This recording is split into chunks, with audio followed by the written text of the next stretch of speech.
Okay, welcome. So today we're speaking to Dr. Kimberly Hale on the Leadership Zone about the work that she does.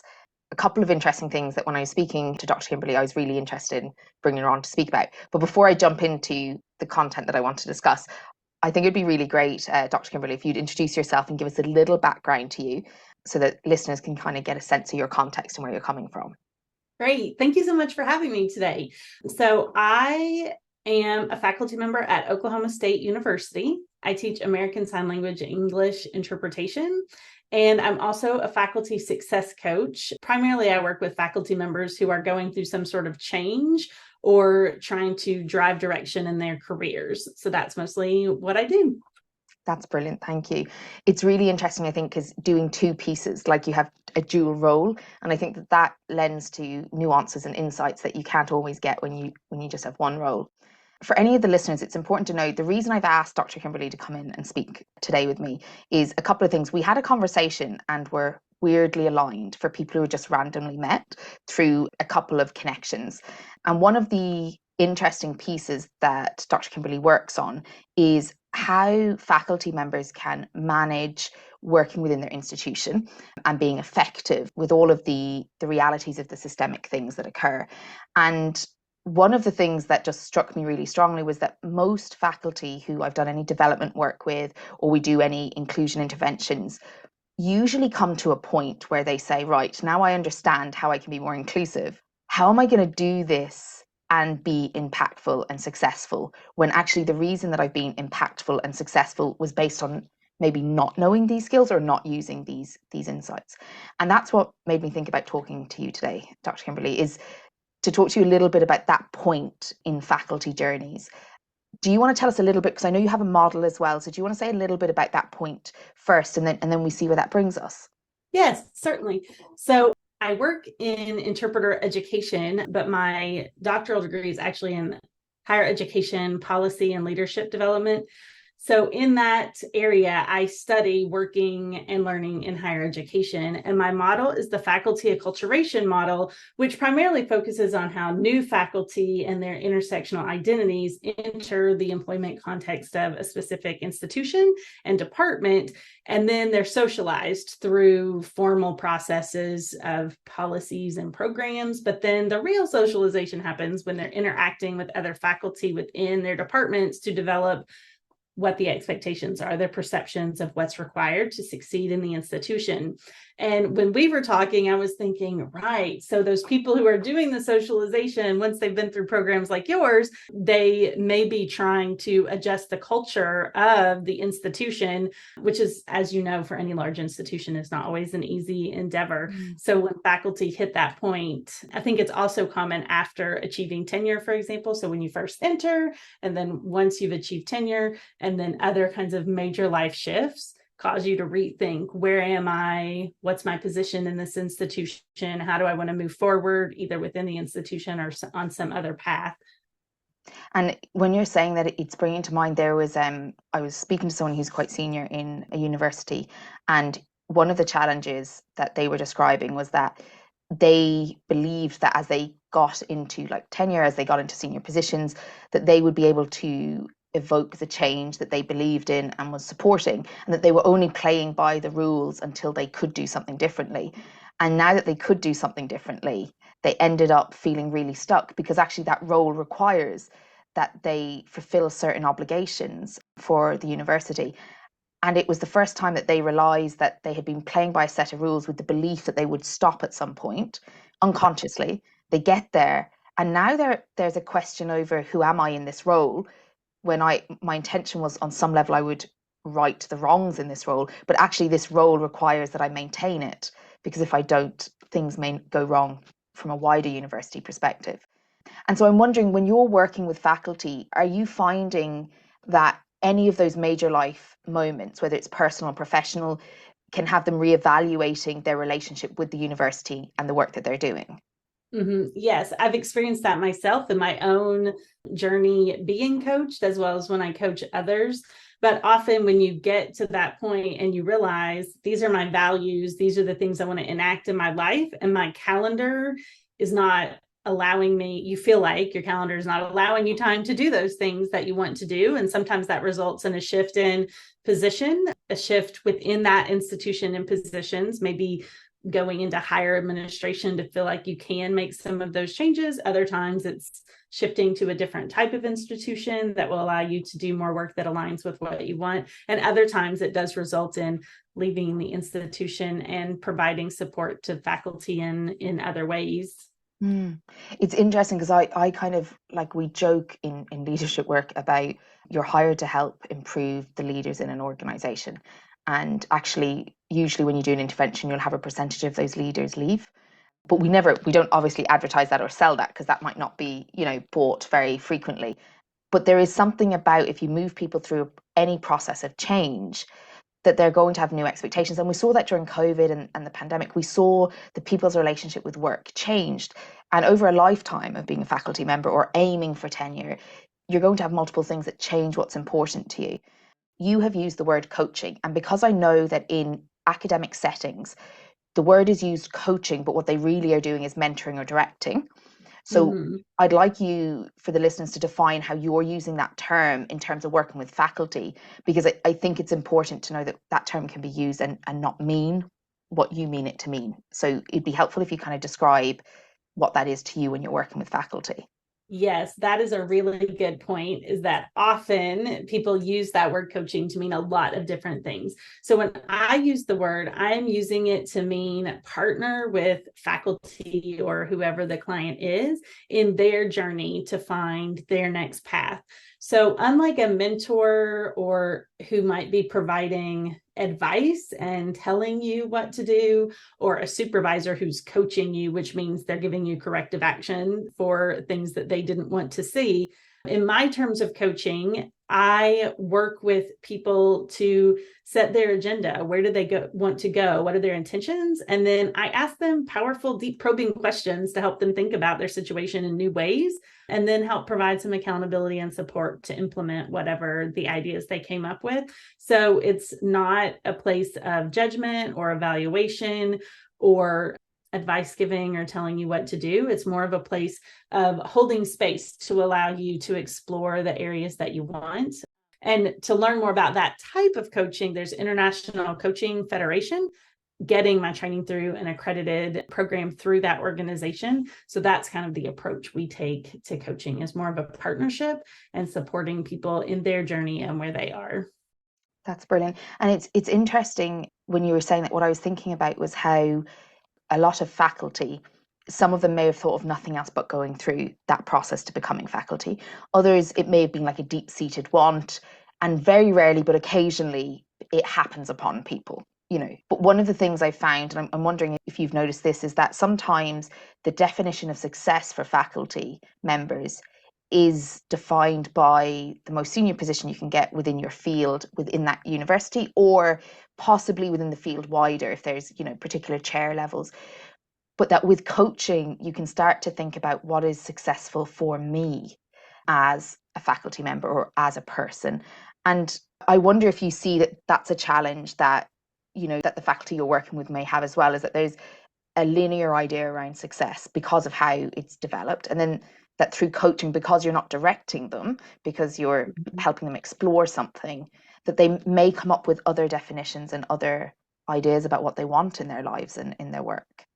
And I think that's really common with people I work with, that they, especially when they're on the tenure track and there are expectations, and I know I have to meet those, you start to think that that's what you value. But then when you work with the coach, often you realize those external things or specific job titles are not what's really valuable to you as a person. So just as an example, I was working at Eastern Kentucky University for 15 years, and I was a tenured associate professor there, getting ready to apply for full professor. And just in that type of institution, it's more of a teaching focused institution. And I just didn't have the flexibility that I felt I needed to pursue my mission of doing research about higher education and how faculty fit within the system. And I wanted to provide more support to faculty in doing that, as well as continue to provide excellent interpreter education. So through coaching actually is how I decided, okay, the standard would say apply for full professor and stay in this job until I retire. But instead, I took a different position in another state because it allowed me to act on the mission and my values in a way that I wasn't able to in the previous institution in that specific position.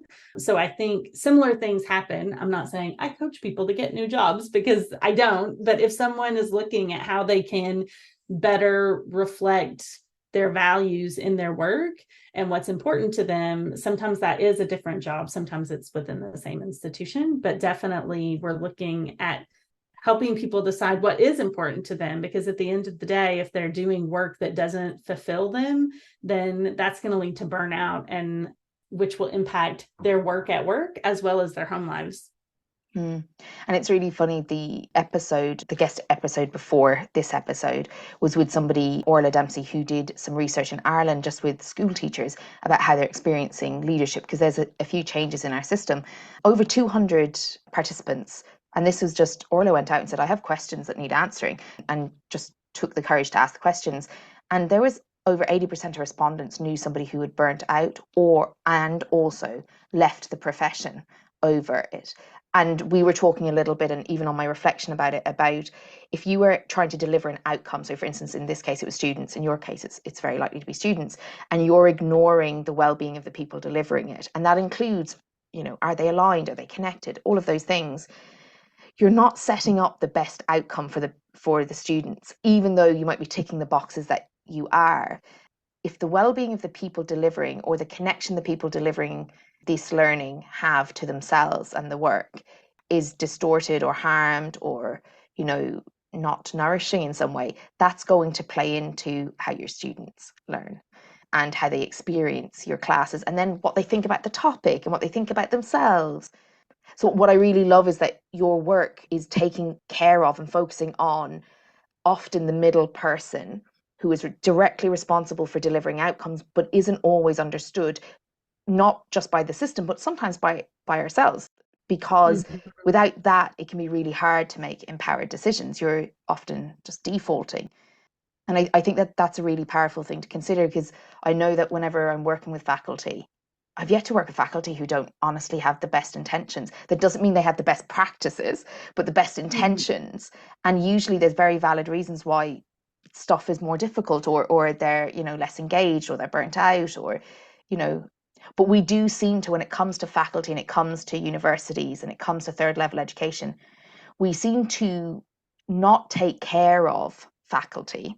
And the same for teachers, at least in primary and second level. Something about education is really interesting. We seem to not take care of the deliverers, for want of a better word, in the way that if you were in any other industry, we would have a whole intervention, like employee wellness and employee engagement interventions. And there's something that in education, we seem to not be doing that globally, and at least in, English speaking countries, first language, we seem to not be doing that as well as other industries do within the same geographical kind of experience. Do you have any thoughts around that? So I think this really came up a lot and really was at the forefront during the COVID pandemic, when administrators were saying, help your students in any way possible. If they need to miss class, then you need to record it and meet with them and give it another way. And the faculty are saying, but who's taking care of us? We need this support as well. Do extra support to allow your students with children and caretaking responsibilities to have some flexibility. And we say, where's the flexibility for us as faculty? So I think all of those things are systemic and have been going on for a long time. And I think the pandemic really brought a lot of faculty to say, okay, to really recognize we need to be acknowledged and supported as well. And sometimes institutions, I think you're right, in education, it seems like they're not always set up to support the givers, the people who are doing the frontline work of helping students gain information and access and so forth. It's really focused on the students and their experience and less on the faculty and their experience. I think that's an important part of the work that you do in inclusive leadership, is helping those leaders realize that the faculty are an essential part of the process, and having them feel connected and included and like they are important is really going to help them be able to provide the best for students in the classroom and beyond. Mm. And I think that's where this conversation kind of originated, was I was saying that we do this process and then they get to a point and they say, right, actually, to some degree, my commitment to doing things differently is really high, but it means that I'm going to have a different experience now as a faculty member, because I am now going to be doing particular things that may not always be valued, but be important for inclusion. And I suppose there's a point, and actually even in traditional leadership development, there is a point where I really think faculty, to implement any of these systemic changes, really need that individual support. And not just support as in from a caretaking point of view, I mean support to think beyond the boundaries of their experience, to bounce ideas off, to see themselves as bigger than just the role that they currently hold, and to redefine success. Because I think without that, what happens is we just give them more to do. And this is what I'm noticing, that here's more you need to do, but actually you have the same amount of days that you're already doing more than you can, and the same amount of hours, but you're actually doing more than that. But now we need you to do a little bit extra. And it's always the number one pushback in any systemic development that I do in a university is, where am I getting the time for this? Now, after a little bit, when we get a piece of work, they realize it can save them time, because like that's a part of doing these things well, is understanding how they can make our lives better and our work better and our practice better. But initially it feels and sounds like a lot of extra work. And then they come to this new place with themselves, and then they say, okay, how do I do this part now? And I guess that's the part where you specialize in not directing and not defining, but actually exploring and getting curious and opening up the opportunities, if I understand you correctly. Yeah. Yes. Okay. And helping them figure out in what ways, spaces, and places they can implement those things that are important to them. So just as one example, frequently in universities and lower level courses, there are several sections being taught by different faculty, and the syllabus is expected to be uniform across all of those sections. Even though as individual faculty members, I may have attendance policies that are very liberal to allow students to be human, and other faculty would prefer to have, please bring me a doctor's note when you are going to be absent for any reason, and you can't retake a quiz if it was in class that day, or whatever their policies are. So that's one example where a faculty member may have, depending on their position, less ability to impact change on that specific syllabus, but they can still impact change in their class with their students in other ways, and potentially how they serve on committees, and continuing to share information with the people who develop that standard syllabus, so that potentially there's some changes. Similarly to when people use alternative grading methods, and if a department is not all on board, but a faculty member has done development and found this, then there's some tension there on, especially for junior faculty, but also for tenured faculty as well. But how much leeway do I have before someone's going to come down on me because I'm not following the standard and expected way of doing things? So I think part of it is what is important, and then where can you leverage that in ways that still feel comfortable, sometimes stretching your safety, your feeling of safety, and sometimes not. Sometimes saying, I need stability and safety, and I'm just going to do it in ways that feel really comfortable to me right now. And maybe someone will grow out of that in the future, and maybe they won't. They'll just say, at work, I'm going to do this, and to the best of my ability, but then in other parts of my life is where I'm really going to leverage this. So some faculty end up making those decisions as well. And I love that you're pointing to that discernment, that actually, and I think this is really important. Sometimes when you're doing development, people can presume that they should do certain things. People will be like, I should always do this. And I'm like, you might need to decide if it's worth that, because every action, even if it's for the best intention, has a consequence. And it's reasonable to take that into account when you make decisions. Even if you're going for coaching and you're trying to be your best self, sometimes you're going to need to say, this doesn't have the return on investment of this effort. This isn't going to have the impact that I want it to have, that I can choose not to do something, but at least it's a choice rather than an automatic. And I think that that's quite empowering in and of itself, really, is thinking about it that way. So would you mind if I ask you a couple of questions before we finish the call? Okay. That'd be super. So the first question is just, do you have an example that comes to mind about a great leader? And if so, why would you call them a great leader? Mm-hmm. So this is a person in the business space. Her name is Kathy Mazag. She's actually one of the coaches that I've used in the past for myself.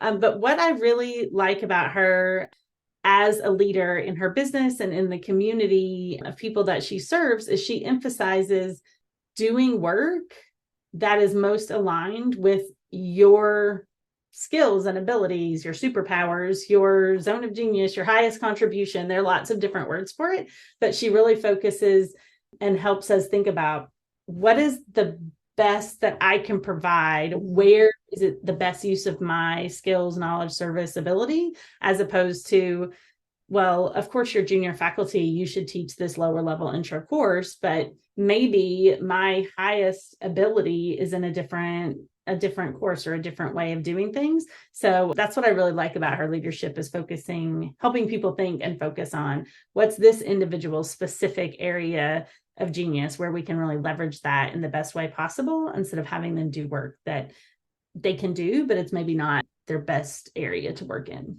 I really love that. And I think really great leaders do that. I love that example. So is there any pet peeve you'd want to share with us about either leadership or the workplace that you're like, oh, this is one of my pet peeves? So in my life as a person, I am the person people come to when they're like, is there a policy on this? Do we have a policy? So I know where the policies are. I know where they are. So I would say a pet peeve of mine is when there is a policy and someone's like, oh, but we don't really have to do that. And I'm like, but it's a policy. So it is a pet peeve. I feel like there are times that you say, okay, well, let's maybe look at this policy and see if it's serving us in the best way. But, sometimes policies represent ethical practice. And so when it's those instances, I call it a bent moral compass. So when people are trying to get around the ethical practice of a policy, that's when I no, we need ethical leaders, people who have a true north and are going that way. We may disagree about how to go about something or the best strategies, but as long as you're on true north of ethical practice, then I can get behind that. But if not, I'm not behind that. Yeah, that's brilliant. I see policies as like the stepping stones to achieving what we're trying to achieve. And I know that a lot of organizations write policies for the sake of it so that they aren't liable and that the individual staff member can be liable. But I think if you bring policies to life and you use them, you can allow the diversity of people and their decisions and their values, because you're using the policy to guide how it can be implemented. And yeah, I think it's really important. Now, bad policies need updating and they need reviewing, and policies that people don't use need reviewing. But I'm always conscious when somebody tries to find a workaround to a policy that serves its purpose. I'm like, no, you're not, like, you're pushing something forward without the reasonable considerations. So I get that. And in universities, there's so many policies for everything. It's just so many policies. Whenever I'm trying to weave through a policy, there's sometimes policies about the policies. Yes. But I think that I always try to remember that the reason for them is to ensure that any one of us can do something meaningful in alignment with the university. And I think that's really important. Not that they're annoying and we have to read them and figure them out and make decisions, but they're actually there to give you the boundaries of how the organization stands over the work you do. So I really like that. And I'm sure that'll be really odd to many listeners going, you like the policies? Like, I do. and at the same time, ironically, I actually, especially around inclusion, people will be like, oh, we need to write a policy. I'm like, no. We write principles, we write practice principles, we write codes of conduct. We don't write policies for this, because you don't police it. You actually have to facilitate it. But there are other things that do need policies, because they do need to be policed for legislative reasons, or for just, to ensure nobody can take advantage. Like, I don't know, if you're a faculty member to a student, you can't set up a business with them, for instance, because, like, there are ones that protect people for good reasons. Yeah, so I like policies, but I also think we need to think outside of always thinking of policy as the solution as well. Do you have a piece of advice that you'd leave our listeners with? Any piece of advice that just feels really strong after our conversation for you? I think if you're up against one of those situations where you are a little unsure on how to move forward, find someone to talk to about that. It could be a coach, but it could also just be a close friend. I recommend someone that has some knowledge of higher education, because people outside of higher education don't always understand what we do. But I think finding someone that you can just talk through those situations to help you think more how and where you can leverage that new thinking and the new value system, or your old value system that you're just becoming more aware of and aligned with, then, as you mentioned, which places are going to give you the return on investment. So I think finding someone to talk about that sooner rather than later, right? Like I've rarely had someone say, I'm so glad I waited 6 months after I knew about you to do coaching or whatever. So I would say, talk to people when you first start having thoughts of, this is not really feeling aligned or comfortable. Start there, as opposed to, years later when you're feeling more burnt out or stressed by the situation and feeling like you're not able to make a contribution that aligns with who you are. I think that's really good. I've never heard anyone say, I'm so glad I waited that I carried this for an extra, year, 2 years. The other thing is, when you're saying that, I'm thinking about often in universities, people go to each other for like mentoring and advice. And sometimes, in my experience, people haven't always realized the investment the person giving the advice has in the decision for whatever reason. They want to write papers with you in the future, so they don't want you going, or you're easier to manage, or they're going to try and move and they want someone to, act up for a period of time. I think the unbiased piece with an understanding of education is really important, because even really well-intentioned mentors and supervisors and colleagues are going to have an investment in something, whether it's that you stay in the organization because they like you, or there's, future possibilities. And so unlike all of the other academic processes where supervisors and tenured people and experienced people are really valuable, I think when it comes to this, I would lean even more heavily on that coaching, unbiased, uninvested person, because unfortunately we all have motives. So I think even more so in an organization and in a university where you do rely on people to, to understand and to learn and to move through, I think this is one of the times you need to go outside of that network of people to find someone unbiased to work with you on it. Because also, what are they valuing, and how have they made it work? It reminds me of like when I hear women give other women advice, like women coaches who haven't read the research, and they say things like, just be confident. And I'm like, that's terrible advice, but that's the advice they're using personally. So then they like share it with someone else. And I'm like, but actually the research, that's not a good idea. Like, that's not very well informed, but because they're doing it and believe it's working for them, they pass it on. And I think sometimes we get the worst advice from the best meaning people, whereas at least with coaching, it's about exploring something rather than being directed. Yes. And so I have an example. One time, a faculty member, I was like, how do you get your research done in this institution with the high teaching load? And he said, oh, well, I do all of my research and writing in the summer. I was like, it must be nice to have a wife to take care of your kids because in the summer I'm taking care of my kids. Yes, right. So, that advice doesn't always help. But so I recently ran a study on first year faculty,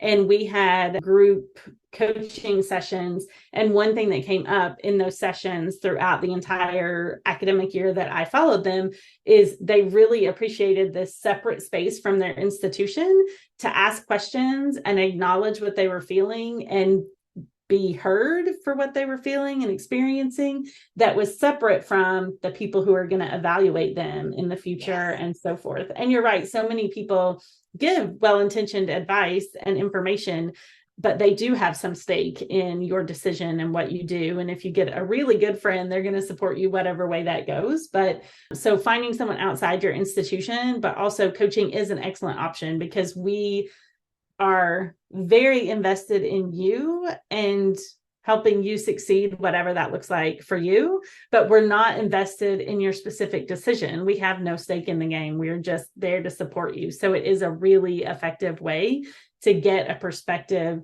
and help you think outside of just your confines of how you have been considering situations. Because when I ask a question, it's full of curiosity and not with an ulterior motive of, well, you should do this, because that's what I'm asking you. I'm really asking you the question to, well, what do you think about that? And And I find that even when people, sometimes they think, oh, did I answer your question in coaching? It's okay if you didn't answer the question. The point is to spark your thinking. And as long as you're thinking and working through the situations, it's helpful and useful. But yeah, coaches don't have an agenda in terms of where we think you should go. We just ask the questions with curiosity and hold the space for you to figure out where that needs to be.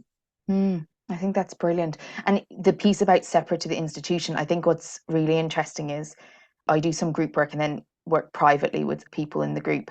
And there's things they say in the group, even over a number of months where they get close. And then there's things they say to me privately in the coaching. And they might all be saying this to me in the coaching, but nobody is saying it in the room because they're right as well. The people in this room are going to have an impact on their future career. And until they know that they also see it this way, that, there's an uncertainty. So one of the things I find astounding when I work with a group of faculty is that at the end, when I'm doing the coaching with them, they may all be telling me the same thing and nobody said it in the room. And it's because they need the safety that this won't have an implication on their brand as a professional, on their academic research, on their funding, on their promotional opportunities, on how their peers see them. And yet it could be a shared experience, like very common experience. So I think that separate part is really important, as well as somebody with the skills, because even really well-intentioned friends, that is not the same skills as a coach. And we can't pretend that coaching is one thing or that everybody's the same.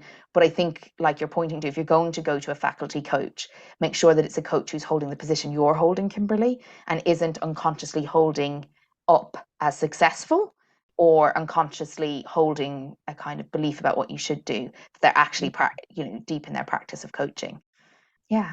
So thank you. Thank you for joining us. Hopefully you'll come back again, and we'll put all the links to you below in the show notes so that everybody can follow up with you directly and pop over to your website and things like that.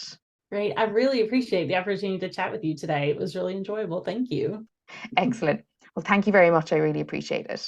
Thank you.